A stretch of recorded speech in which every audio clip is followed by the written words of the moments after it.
4 ફેબ્રુઆરીએ તાપમાનમાં વધારો થશે. વેસ્ટર્ન ડિસ્ટર્બન્સથી વાદળછાયું વાતાવરણ રહેશે. રાજ્યમાં હાલ વરસાદની શક્યતા નહીં.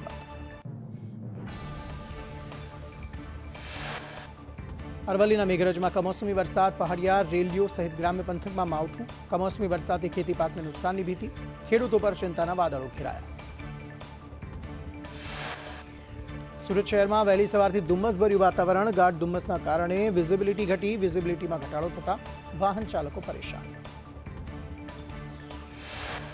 રાજ્યમાં પવનોની દિશા બદલાતા ઠંડીથી રાહત. સૌથી ઓછું તાપમાન નલિયામાં 8.6 ડિગ્રી નોંધાયું તો ડીસામાં 11.8 ડિગ્રી, કંડલા અને ભુજમાં 12.6 ડિગ્રી તાપમાન નોંધાયું. સૌરાષ્ટ્રમાં સૌથી ઊંચું તાપમાન અમરેલીમાં 14.6 ડિગ્રી નોંધાયું તો ગાંધીનગરમાં 15.5 ડિગ્રી, દ્વારકામાં 15.8, અમદાવાદમાં 15.9 ડિગ્રી તાપમાન. જૂનાગઢમાં 11 થી 15 ફેબ્રુઆરી દરમિયાન મહાશિવરાત્રીનો મેળો. મેળાના આયોજન માટે કલેક્ટર અનિલ રણાવસિયાની અધ્યક્ષતામાં મહત્વની સમીક્ષા બેઠક યોજાઈ. જૂનાગઢમાં મહાશિવરાત્રીના મેળાને લઈને તડામાર તૈયારીઓ શરૂ. રવેડીનો રૂટ લંબાવીને 2 કિલોમીટર કરવામાં આવ્યો. 11 થી 15 ફેબ્રુઆરીએ સાધુ સંતોના પ્રવેશ સાથે નગર યાત્રા. ભવનાથના શિવરાત્રીના મેળામાં 2900 પોલીસ જવાનો હાજર રહેશે. સમગ્ર વિસ્તારમાં સીસીટીવીથી નજર રખાશે. શાહી સ્નાન સમયે મેળાનું લાઈવ સ્ટ્રીમિંગ કરાશે. મોરબીના નવલખી દરિયામાં ડોલ્ફિન નજરે પડી. દ્વારકા બાદ હવે નવલખી દરિયાની ડોલ્ફિનનો વિડીયો મોબાઈલ કેમેરામાં કેદ. અરવલ્લીના માલપુર અને મેઘરજમાં કમોસમી વરસાદ પડતા પાક નુકસાન. રવિ સિઝનના પાકોમાં કમોસમી વરસાદને લઈ રોગચાળો ફેલાવાની આશંકા. એએમસીના વધુ એક અણઘડ આયોજનની પોલ ખુલી. ઈસનપુરમાં વિકાસના નામે વૃક્ષોને કાપવામાં આવશે. ઢોલ નગારા સાથે 1.5 વર્ષ પહેલા આવેલા 700 વૃક્ષોનું નિકંદન કરાશે. ભૂગર્ભ પાણીની ટાંકી બનાવવા વૃક્ષોને કાપી નાખવામાં આવશે. ખાલી પ્લોટમાં આયોજન વગર વૃક્ષો વાવ્યા હતા. એએમસીની કામગીરી સામે અનેક સવાલો ઉભા થયા. અવિમુક્તેશ્વર આનંદ મુદ્દે સ્વામી સદાનંદ સરસ્વતીજીએ કહ્યું, પ્રયાગરાજમાં જે ઘટના બની તે અયોગ્ય. અમે બધા ધર્મનું પાલન કરવાવાળા સંતો છીએ. અમારા ધર્મમાં ગંગા સ્નાન, નર્મદા સ્નાનનું મહત્વ છે. કોઈ કેવી રીતે સ્નાન કરતા રોકી શકે? પ્રયાગરાજ સરકારે શંકરાચાર્યની માફી માંગવી જોઈએ. વડોદરા દીવ એસટી બસનો ડ્રાઈવર માંજલપુર નંદેસરી વચ્ચે બસ છોડી ભાગી જતા મુસાફરો ફસાયા. ડ્રાઈવર નશાની હાલતમાં હોવાનો આરોપ.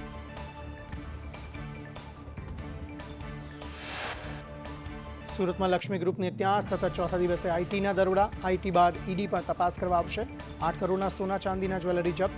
વારી એનર્જી ગ્રુપને ત્યાં તપાસ બાદ મોટા પાયે હવાલાથી વિદેશ નાણાં મોકલ્યાની આશંકા. સુરતમાં વસંત ગજેરા અને તેમની સાથે સંકળાયેલી કંપની સામે સતત ચોથા દિવસે તપાસ. ઇન્કમટેક્સ તપાસમાં વસંત ગજેરાએ અન્ય લોકોના નામે મિલકત ખરીદ્યાનું ખુલ્યું. વસંત ગજેરા સામે બેનામી એક્ટ હેઠળ કાર્યવાહી કરવા તજવીજ. તપાસમાં 8 કરોડ રોકડ, સોના ચાંદીની જ્વેલરી સહિત દસ્તાવેજ જપ્ત કરાયા. વારી એનર્જીએ ખરીદેલી જગ્યામાં અનિલ બગદાણાની મહત્વની ભૂમિકા સામે આવી. જમીન દલાલોને મોટી રકમ ચૂકવાઈ હોવાનું બહાર આવ્યું. મોટા પ્રમાણમાં જમીન, મકાન, દુકાન સહિતના દસ્તાવેજો મળી આવ્યા. ક્ષત્રિય સમાજના આગેવાનો સામે થયેલા કેસ પરત ખેંચાયા. પદ્માવત ફિલ્મ વખતે ક્ષત્રિય સમાજ પર કેસ થયા હતા. ક્ષત્રિય સમાજની રજૂઆત બાદ સરકાર દ્વારા નિર્ણય લેવાયો. ઉત્તર ગુજરાત રાજપૂત સમાજે સરકારનો માન્યો આભાર. વિજાપુર, મહેસાણા પોલીસ સ્ટેશનના કેસ પરત ખેંચાયા. વડોદરામાં તાલુકા જિલ્લા પંચાયતની ચૂંટણીને લઈને તંત્ર સજ્જ. કંટ્રોલ યુનિટ અને બેલેટ પેપરના મશીનનું ચેકિંગ. તંત્ર દ્વારા મશીનના ફર્સ્ટ લેવલના ચેકિંગની કામગીરી શરૂ.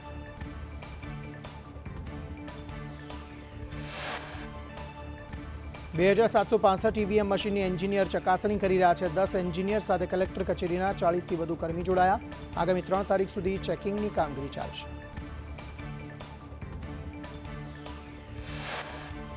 નવરચિત મનપાઓમાં ભરતી પ્રક્રિયા હાથ ધરાઈ. જીપીએસસીએ અલગ અલગ 13 કેડરની ભરતી જાહેર કરી. મેડિકલ ઓફિસર, ટાઉન પ્લાનરની ભરતી જાહેર. 16 ફેબ્રુઆરી સુધી ઓનલાઈન ફોર્મ ભરી શકાશે. સુરતના બેસ્તાનમાં અધૂરા બ્રિજ લોકાર્પણ વિવાદમાં એક પછી એક કોર્પોરેટર ખુલાસો કરવા બ્રિજ પર પહોંચ્યા. ભાજપના કોર્પોરેટરે કહ્યું, બ્રિજ ઉતરતા રેલવે બ્રિજનું કામ ચાલે છે. ભેસ્તાનમાં આગળ રસ્તો બંધ હોવા છતાં બ્રિજ ખુલ્લો મૂક્યો. ભાજપના કોર્પોરેટર્સે વિડીયો બનાવી સોશિયલ મીડિયામાં મૂક્યા. વિડીયોમાં ઇન્ડસ્ટ્રીઝ વિસ્તારના લોકોને રાહત થઈ તેવું બતાવવાનો પ્રયાસ કર્યો.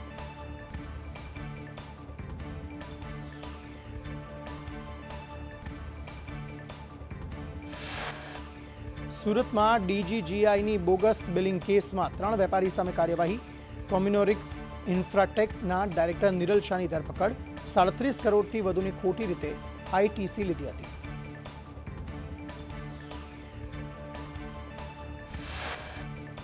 બોગસ બિલ કૌભાંડના તાર અમદાવાદ અને દિલ્હી સુધી જોડાયેલા હોવાની આશંકા. તમામને કોર્ટમાં રજૂ કરી જ્યુડિશિયલ કસ્ટડીમાં મોકલાયા.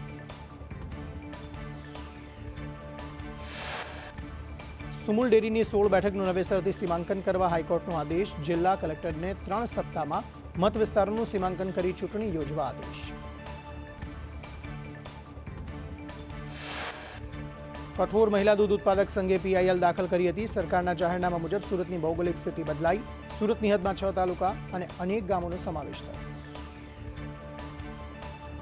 આજથી બુલેટ ટ્રેન પ્રોજેક્ટની કામગીરીને વેગ આપવા શાહીબાગ અંડરબ્રિજ રાત્રિના સમયે વાહન વ્યવહાર માટે બંધ રાખવાનો નિર્ણય. આગામી 4 ફેબ્રુઆરી સુધી અંડરપાસ બંધ રહેશે. પાટણમાં જર્જરિત પાણીની ટાંકીમાંથી પાણીનો વેડફાટ થતાં પાલિકા તંત્ર સફાળું જાગ્યું. ફિલ્ટર હાઉસથી બાજુમાં બનેલ ટાંકી શરૂ કરાઈ. નવીન ટાંકીમાંથી પાણી અપાતા પાણીનો બગાડ અટક્યો.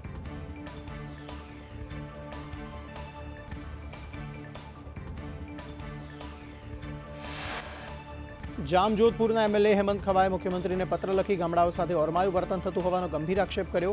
હેમંત ખવાએ બજેટની 15% રકમ ગામડા માટે ફાળવવા અને નાણાં પંચના સભ્યોની નિમણૂકમાં થતા આર્થિક નુકસાન અંગે સવાલો ઉઠાવ્યા. રાજ્ય પરીક્ષા બોર્ડ દ્વારા આજે ટેટ 1નું પરિણામ સત્તાવાર રીતે જાહેર કરવામાં આવ્યું, જેમાં કુલ 91,628 પરીક્ષાર્થીઓમાંથી 12% ઉમેદવારો પાસ થયા.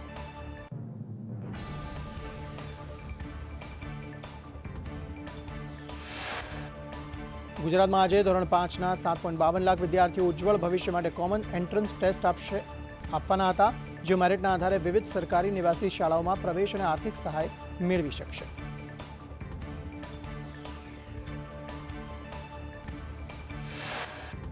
અમદાવાદના વૈષ્ણોદેવી સર્કલથી એસપી રિંગ રોડ વચ્ચેના નવા વિસ્તારોને રાજ્ય સરકાર અને એએમસીએ નર્મદાનું પાણી આપવાનો ઐતિહાસિક નિર્ણય કર્યો. કોમનવેલ્થ ગેમ્સને ધ્યાનમાં રાખી જાસપુર પ્લાન્ટની ક્ષમતા 200થી વધારી 600 એમએલડી કરાશે. ગુજરાતના વધુ એક પક્ષી અભયારણ્ય રામસર સાઇટ જાહેર.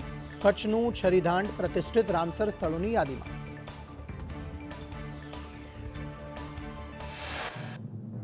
અનેક લુપ્તપ્રાય પક્ષીઓની પ્રજાતિઓનું કુદરતી નિવાસસ્થાન. ચિંકારા, વરુ, કારાકલ, રણબિલાડી સહિત પ્રજાતિઓનું ઘર. પર્યાવરણ મંત્રી ભૂપેન્દ્ર યાદવે ગુજરાતને અભિનંદન પાઠવ્યા.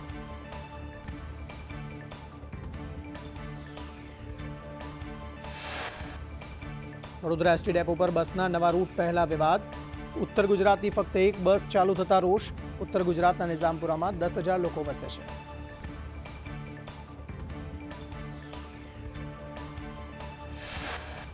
મુસાફરોએ કહ્યું, બસના નામે મજાક ન થવી જોઈએ. ભાજપના કાર્યકર અને નગરસેવક ક્ષોભમાં મુકાયા.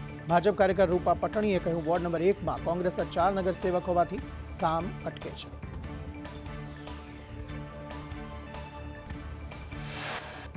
ભાજપને વોટ નહીં આપવાની મુસાફરોની ચીમકી. 35 થી 40 બસ ઉત્તર ગુજરાતમાં દોડાવવાની માંગ. નગરસેવકે કહ્યું, રૂટ મુજબ વધુ બસો ફાળવવામાં આવે.